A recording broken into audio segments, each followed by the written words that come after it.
The final political revolution that we need to talk about in this unit is actually not a single revolution. It's a series of revolutions all over the Spanish colonies in Central America, South America, and to a smaller degree in the Caribbean. Um, Now, the Latin American revolutions are significantly different than all of the previous revolutions that we've talked about. The number one thing that distinguishes them is that, unlike those revolutions, there is no massive popular uprising. Okay, this is not some this is not a revolution by the people for the people. Mainly, these revolutions are led by a minority class, the Creoles. And the Creoles are the pure blood Spanish who have been born in the Americas.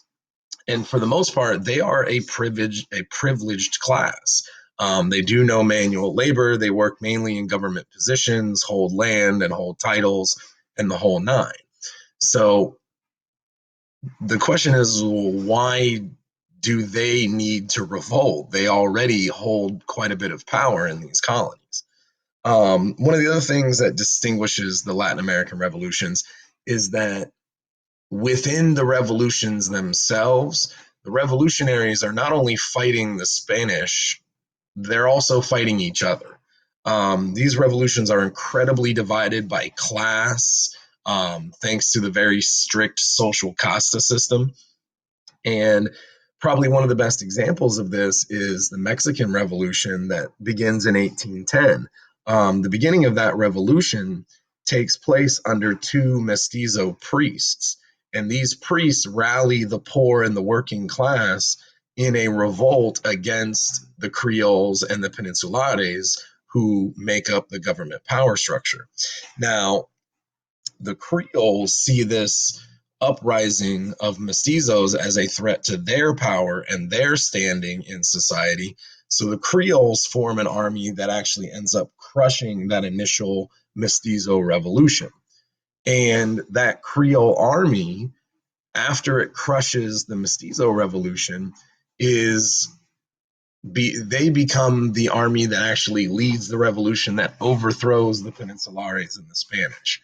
So even within the Latin American revolutions, there is not only fighting to liberate themselves from Spanish control, but there is also fighting in terms of who's going to take over and become the established power once the Spanish government is out of the way.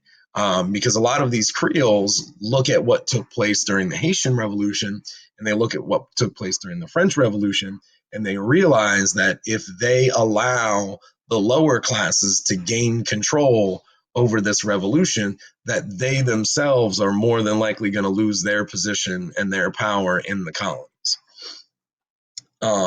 Now, one of the other things that makes the Latin American revolutions unique is that the revolutions weren't self-starters. With the exception of the Mexican Revolution in 1810, most of these colonies have revolution forced on them. And the reason that it's forced on them is thanks to our buddy Napoleon. So in the early 1800s, as Napoleon is conquering the majority of Europe, he actually forces the Spanish royal family to go into hiding. And then when he invades Portugal, he forces the Portuguese royal family to flee to Brazil. And with these families on the run, the control over the colonies in the Americas kind of vanishes.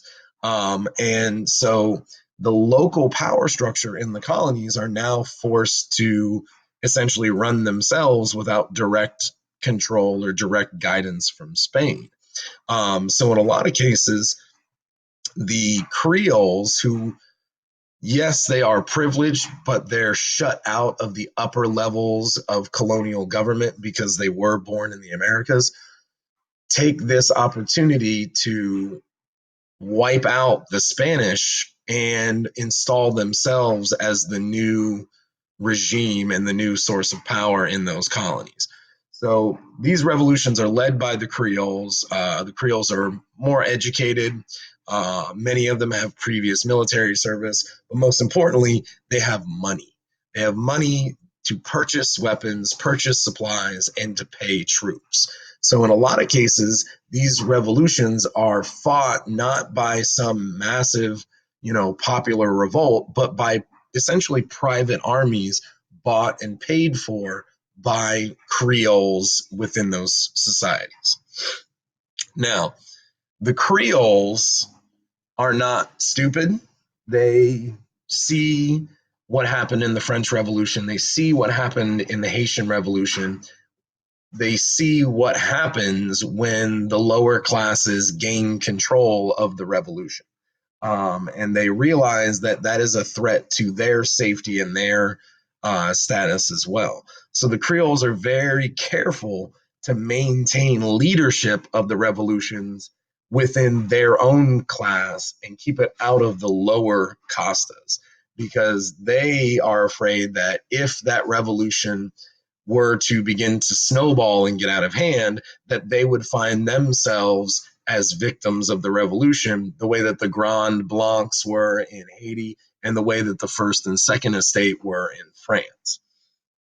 Now, the question is how do you fight a revolution without the support of the majority of the population? Because you got to remember, the mestizos and the Native Americans represent the bulk of the population. The Creoles are far and away a minority in the colonies.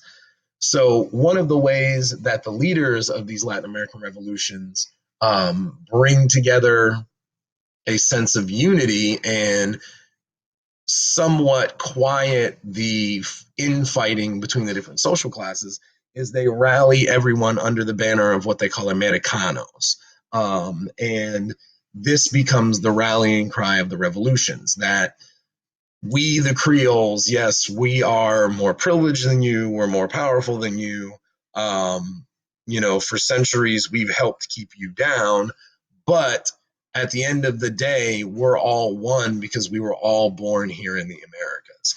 And we should liberate ourselves from this foreign control.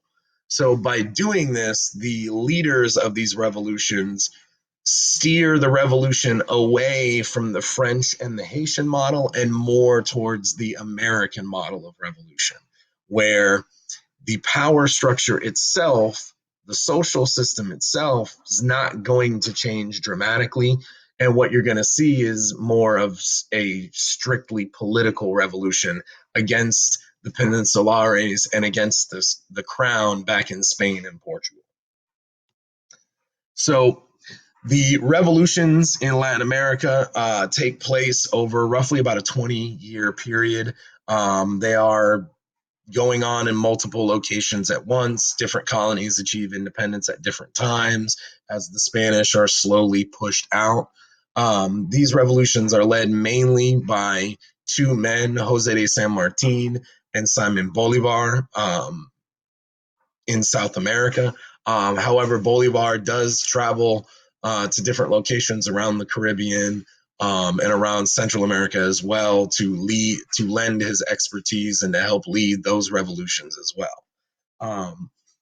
But like we said, at the end of the day, these Latin American revolutions are more strictly political than anything else. They follow the model of the American Revolution.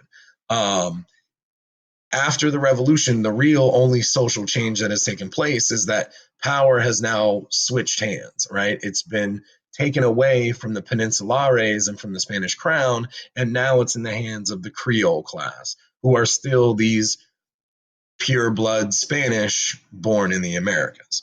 The encomienda and the hacienda systems remain in place. Native Americans are still, required to provide forced labor to the Creoles on these estates. They are still tied to the land.